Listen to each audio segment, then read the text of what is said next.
ನಮಸ್ಕಾರ ಕರ್ನಾಟಕ.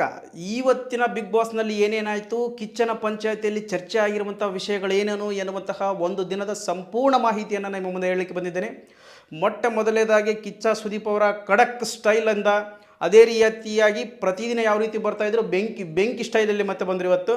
ಸೊ ಅದೇ ರೀತಿಯಾಗಿ ಲೈವಲ್ಲಿ ನೋಡ್ತಿರ್ಬೇಕಾದ್ರೆ ಏನೇನಾಗುತ್ತಪ್ಪ ಅಂತಂದರೆ ಫಸ್ಟ್ ಬಂದಿದ್ದು ಎಲ್ಲರನ್ನೂ ಕೂಡ ಚೆನ್ನಾಗಿದ್ದೀರಾ ಅಂತೇಳಿ ಮಾತಾಡಿಸ್ತಾರೆ. ಅದಾದ ನಂತರ ಇವತ್ತು ಅಷ್ಟೊಂದು ಒಂದು ವಿಪರೀತವಾದಂಥ ಒಂದು ನಂಬಿಕೆ ಅಥವಾ ಏನಾದರೂ ಎಂಟರ್ಟೈನ್ಮೆಂಟ್ ನಮಗೆ ಸಿಗುತ್ತೆ ಅನ್ನುವಂಥದ್ದು ಅಷ್ಟರ ಮಟ್ಟಿಗೆ ಸುಳ್ಳಾಗಿದೆ ಅನ್ನುವಂಥದ್ದು.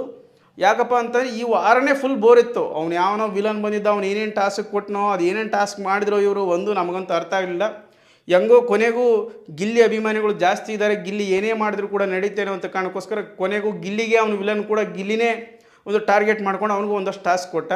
ಅದಾದ ನಂತರ ಈ ವಾರ ವಿಲನ್ ಬಿಟ್ಟರೆ ಇವರು ಟಾಸ್ಕ್ ಬಿಟ್ಟರೆ ಅಲ್ಲೇನೂ ನಡೆದಿಲ್ಲ, ಬರೀ ಕಿತ್ತಾಟಗಳು, ಅವು ಕೂಗಾಟಗಳು, ಅಲ್ಲೊಂದು ಸ್ವಲ್ಪ ಅದರಲ್ಲಿ ಬರೀ ಕಾವ್ಯ ಮತ್ತು ಗಿಲ್ಲಿ ಒಂದು ಸ್ವಲ್ಪ ಬ್ರೇಕಪ್ ಆಗಿರೋದ್ರಿಂದ ಅಥವಾ ಅವರಿಬ್ಬರು ಮಾತುಗಳನ್ನು ಬಿಟ್ಟಿರೋದ್ರಿಂದ ಒಂದಷ್ಟು ಚೇಷ್ಟೆ, ಒಂದಷ್ಟು ಕಾಮಿಡಿ ಯಾವುದೂ ಕೂಡ ಸಿಕ್ಕಲಿಲ್ಲ. ಕೊನೆಗೂ ಇವತ್ತು ಬಿಗ್ ಬಾಸ್ ಇವತ್ತು ಶನಿವಾರದ ಎಪಿಸೋಡ್ನಲ್ಲಿ ಕಿಚ್ಚ ಸುದೀಪ್ ಅವರು ಮೊಟ್ಟ ಮೊದಲನೇದಾಗಿ ರಜತ್ ಮತ್ತು ಅಶ್ವಿನಿ ಅವರಿಗೆ ಫಸ್ಟ್ ಕ್ಲಾಸ್ ತೊಗೊಂಡಿದ್ದಾರೆ. ಅದಾದ ರೀತಿ ಧ್ರುವಂತವ್ರಿಗೂ ಕೂಡ ಕ್ಲಾಸ್ ತೊಗೊಂಡಿದ್ದಾರೆ. ಯಾಕಪ್ಪ ಅಂದರೆ ಮೊನ್ನೆ ನೋಡಿರ್ಬೋದು ನೀವು, ಸೆಡೆ ನನ್ನ ಮಗನೇ, ಗುಗ್ಗು ನನ್ನ ಮಗನೇ, ಅದಾದ ರೀತಿ ಅಪ್ಪ ಅಮ್ಮನ ಹೆಸರು ತೊಗೊಂಡ್ರು ಅಂತ ಅಶ್ವಿನಿ ಅವರು ಹೇಳಿದರು. ಅದೇ ರೀತಿಯಲ್ಲಿ ಧ್ರುವಂತ್ ಕೂಡ ಜಾಸ್ತಿ ಎಗರಾಡಿ ಮಾತಾಡಿದ್ದು ಸೀನಿಯರ್ಸ್ಗೆ. ಆ ರೀತಿಯಾಗಿ ಒಂದಷ್ಟು ಗೊಂದಲವನ್ನು ಸೃಷ್ಟಿಯಾಯಿತು. ಆ ಗೊಂದಲ ಸೃಷ್ಟಿಯಾಗಿರುವಂಥ ಕಾರಣಕ್ಕೋಸ್ಕರ ಸುದೀಪ್ ಅವರು ಅದ್ಭುತವಾಗಿ ರಜತ್ ಮತ್ತು ಅಶ್ವಿನಿ ಮತ್ತು ಧ್ರುವಂತ್ ಈ ಮೂವರಿಗೂ ಸಂಪೂರ್ಣವಾಗಿ ಒಂದು ಒಳ್ಳೆ ಕ್ಲಾಸ್ ತೆಗೆದುಕೊಂಡಿದ್ದಾರೆ ಮತ್ತು ಸ್ವಲ್ಪ ತಿಳಿಸಿದ್ದಾರೆ ಸೆಡೆ ಅಂದರೆ ಏನು. ಅದಾದ ನಂತರ ಒಂದು ವಿಟಿ ಹಾಕ್ತಾರೆ. ವಿಟಿ ಹಾಕಿದ ನಂತರ ಅದರಲ್ಲಿ ಯಾವುದು ಅಪ್ಪ ಅಮ್ಮನ ಬಗ್ಗೆ ಮಾತಾಡಿದ್ರು ಏನೋ ಅಂತ ಅಶ್ವಿನಿ ಅವರಿಗೆ ಉತ್ತರ ಕೊಟ್ಟರು. ಮತ್ತು ರಜತ್ ಅವ್ರಿಗೆ ಮೋಸ್ಟ್ಲಿ ಈ ವಾರ ರಜಿತ್ ಅವರಿಗೆ ಸಖತ್ ಕ್ಲಾಸ್ ಆಗಿದೆ ಅಂತ ಹೇಳ್ಬೋದು.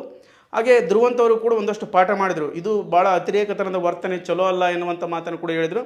ಈ ರೀತಿಯಾಗಿ ಹೇಳ್ತಾ ಹೋದಲ್ಲಿ ಇವತ್ತು ಒಂದು ಸ್ವಲ್ಪ ಬೋರ್ ಅನಿಸುತ್ತೆ, ನಾಳೆ ಒಂದು ಸ್ವಲ್ಪ ಎಂಟರ್ಟೈನ್ಮೆಂಟ್ ಇರ್ಬೋದು. ಆ ಮೂವರನ್ನು ಕೊನೆಗೆ ಅವ್ರ ಜೊತೆಗೆ ಚೈತ್ರ ಕುಂದಾಪುರ ಅವ್ರಿಗೂ ಕೂಡ ನೀವು ಉಸ್ತುವಾರಿ ಸರಿಯಾಗಿ ಮಾಡಿದ್ರ ಅಥವಾ ನಿಮ್ಮ ಉಸ್ತುವಾರಿಯಿಂದ ನಿಮ್ಗೆ ಎಷ್ಟು ನೆಮ್ಮದಿ ಸಿಕ್ತು ಏನೋ ಅಂತ ಹಲವಾರು ಪ್ರಶ್ನೆಗಳನ್ನು ಕೇಳ್ತಾರೆ. ಬಟ್ ಒಂದು ಕಡೆಯಿಂದ ತೂಕ ಮಾಡೋದಾದರೆ ಧ್ರುವಂತ್ ಮತ್ತು ರಜತ್ ಇವರಿಬ್ಬರ ಒಂದು ವಿಷಯ ಭಾಳಷ್ಟು ಚರ್ಚೆ ಆಗಿದೆ. ಅದೇ ರೀತಿಯಾಗಿ ಅಶ್ವಿನಿ ಅವರ ಕೂಡ ಚರ್ಚೆ ಆಗಿದೆ. ಅದು ಬಿಟ್ಟರೆ ಮತ್ತಿನ್ನೇನಾಗಿಲ್ಲ. ಇಷ್ಟು ಮಾತ್ರ ಇವತ್ತು ಸಂಪೂರ್ಣ ಎಪಿಸೋಡಲ್ಲಿ ನೋಡಿದ್ದೀನಿ.